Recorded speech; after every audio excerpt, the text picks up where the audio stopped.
So for those of you who have followed me for a while, you know that a few years ago I moved from England to Poland. And whilst I expected that to come with a few cultural shocks maybe and new experiences, I didn't expect it to change my financial mindset or to teach me things about money at all. But there are things that I have seen here, that things that have sort of really resonated with me and things that I really want to share with you as sort of almost financial lessons from Polish people. So I'm not one to long out intros, so let's kick right off with the first thing. So first up, and this is quite a big one, is the power of enough. So in the UK, it feels like we are constantly striving for more. A bigger house, a better car, the latest tech, etc. And here in Poland, I've noticed a slightly more sort of cultural inclination to be content with what you have. And it's not about deprivation, it's not about sort of depriving yourself and wanting it, but not having it, if that makes sense. People just generally seem less caught up in the rat race. And of course, there are people who still want those things. There are people who still get caught up in the rat race, who still want to have bigger and better all the time. Like, I'm not saying everyone in Poland is like that, but generally, as a rule, people are more content with what they have. And don't mistake that for people not complaining, because complaining is very much a Polish thing. But there is less of that, like, oh my God, I have to have a bigger car, I have to have a bigger house, etc., etc. It's a mindset that prioritizes what you truly need versus what you're told you should want. And I absolutely love it. Now, number 2 is the art of frugal fun. Now, back home, going out on a weekend almost always meant spending loads of money, because whether you went out to eat, whether you went out drinking or to an event or whatever it was, usually you ended up spending quite a bit. It was just the thing. Even just going to the pub, right? It's such a British thing that I miss, don't get me wrong. I really miss the let's just go for a quick one after work culture and generally pubs. But in Poland, I have seen so many creative ways to spend time together without breaking the bank. And it's nothing we haven't heard of, you know? It's things like walks down by the river, or picnics in the park, or picnics in the fields near your house, or just spending time at someone's house, you know? Engaging in community events that are low cost or free. It really sort of highlights how much value we put on paid entertainment, when often the best experiences are literally just connecting with people and nature. Number 3 is savvy shopping and local markets. So this one is an interesting one because firstly, supermarket prices, okay, are generally lower, but like, I wouldn't say it's hugely lower. But beyond that, local sort of markets like bazaars or like farmers market type, flea markets, farmers markets, all that kind of stuff are an absolute staple. People absolutely love them. Fresh, seasonal produce, often from the farmers themselves, at really good prices is just normal here. And obviously it's not just about saving money, because it offers you sort of healthier foods, more connection to the local community and supporting local business.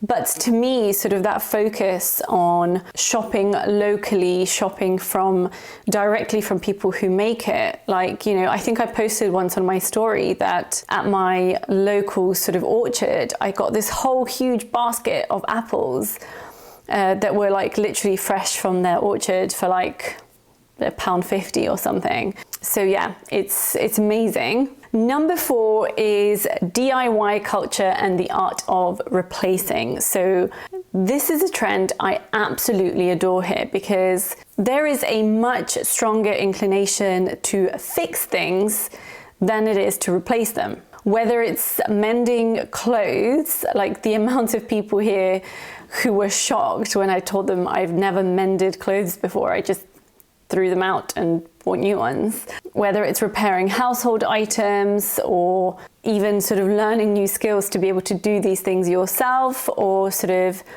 DIYing things in your house, in your garden, in your life. It is a huge contrast to the throwaway culture that we have in the UK. And actually, it has massive financial implications over time, because if everyone focused on fixing broken things or doing repairs by themselves or doing housework by themselves, we would save so much money. Now, talking of saving money, point 5 is related exactly to that. So it's less debt, more saving. So people are really, really inclined here to not get into debt if they can afford it. So whilst credit cards and loans generally exist, people tend to be incredibly negatively sort of positioned towards them. So I've observed this like general societal sort of preference to avoid consumer debt, which is great. There is a much stronger emphasis on saving up for big purchases over time. And while sort of mortgages and stuff obviously are still a thing, there are still many people who do things like save up for a house or build a house over the course of 10 years. Again, it's something I've spoken about before. It is completely normal here to basically build your house in stages over time without going through the mortgage process. Now, this mindset greatly reduces financial stress and generally just builds a more secure foundation. It's less about that instant gratification that's really not good, and more about sort of a secure financial future. Seriously, even when I mention to people that maybe they should get a credit card just for the points aspect, which, you know, I've mentioned so many times before, it's a great thing. If you can utilize a credit card correctly, pay it off every month, that it's a great way to earn points and get things for those points. People think it's like the worst thing in the world. So, you know, I don't push, but yeah, it's a completely different mindset to that in the UK. Number 6 is public transport and walking culture. So generally, there is a much bigger focus on cycling and walking everywhere where you can. So they have really good public transport in big cities. So again, people use that where possible. Not as much possible where I live because we don't have public transport here. I mean, we have a train that goes to other places, but we don't have sort of public transport in terms of like buses or anything like that. But the amount of people who will either walk or cycle when they need to go to the shops or to a friend's or even to work is huge. And part of that is to save money on either car ownership or just petrol or anything like that. This is something I'm planning to do. It's something I wanted to do pretty much since I moved here, but then I ended up buying a car and never doing it. I want to buy a bike so that I can sort of do the shorter journeys on a bike rather than getting the car out and spending money on petrol and polluting the planet. It's a simple change that has a huge financial impact.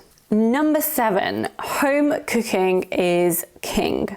So my next observation is that whilst eating out at restaurants and bars and things like that is enjoyed once in a while, home cooked meals are very much the norm. It is not normal for someone, for example, to go and eat lunch out every day or to buy lunch every day the way we'd have, for example, meal deals or something like that. People really take pride in cooking from scratch and making their food at home, which is not only healthier, but actually really, really good on the pocket. On the wallet. Takeaways, restaurant meals or meal deals, generally food that is prepared for you ahead of time, very quickly adds up. So the 8th thing on the list is the value of time and leisure. This links directly with simple living, and it's essentially a very strong appreciation for time spent with family, on leisure, downtime, things like that, that isn't linked to spending money. It's just spending quality time with either yourself or the people that you love. So whilst sort of Polish people are incredibly hardworking, I know so many people who work more than one job, that time to either yourself or for your friends or family, often in nature, is really cherished, and it's just about, you know, enjoying life's simple pleasures without paying lots of money to do so. Kind of linked to what I said earlier. You know, you're not chasing the next big purchase, you are just focusing on spending quality time with people that you love. It's knowing that your time is the most valuable thing you can have. I've mentioned that before in my videos too. You know, it's not about what you own, it's about how much time you have for yourself. So I would much rather, for example, have less things, have a smaller house, and not have to work as much, right? So it's that kind of mindset. Number 9, and whilst this might be less visible, it is definitely there. It is community support and unofficial bartering. So especially in smaller towns, but even sometimes within city communities, there's often like an informal network of I will help you, you will help me, I will give you this, you will give me that, whether it's exchanging skills or whether it's exchanging produce from your garden. You know, I have an incredible example of that in my life where I get my nails done for free in exchange for, oh, at one point you'll just help my girls with English, you know? And it's kind of beautiful because it goes back to the spirit of reciprocity, if I'm saying that correctly, and just forming bonds with people and sort of helping each other out rather than everyone just focusing on themselves and on money. And it greatly reduces your everyday expenses because it's kind of like, well, for me, rather than paying for nails, I would just spend some time helping someone with English. And for someone else, you know, they might grow apples anyway, and they might have chickens anyway, and they swap, you know, it's no time and they save money. And last but not least by the slightest is long-term perspective on housing. So what I mean by that is there generally seems to be more of a focus on the long term when it comes to property.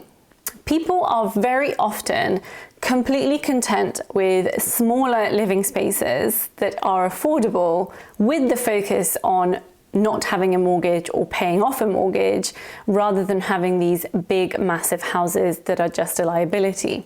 And within this, I wanted to mention again something I've spoken about before, which is multi-generational households. So these are hugely popular in Poland and completely normal, and these save so much money. So quite often it's not the case that people have, you know, a bedroom in their parents' house.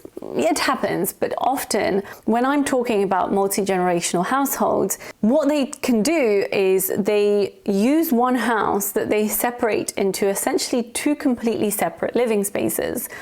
So what you might see is a downstairs and an upstairs, where the upstairs maybe has a separate sort of entrance from the side of the house. I know people who have that. I know people who have one house where whilst the upstairs is shared, at the bottom they've got left and right, they have 2 kitchens and 2 living rooms.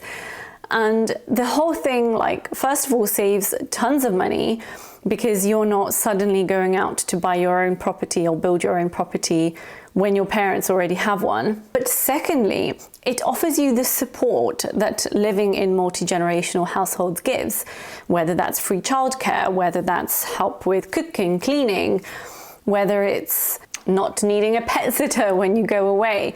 You know, these things make a huge difference to finances. And like I said, it is so completely normal for that to happen.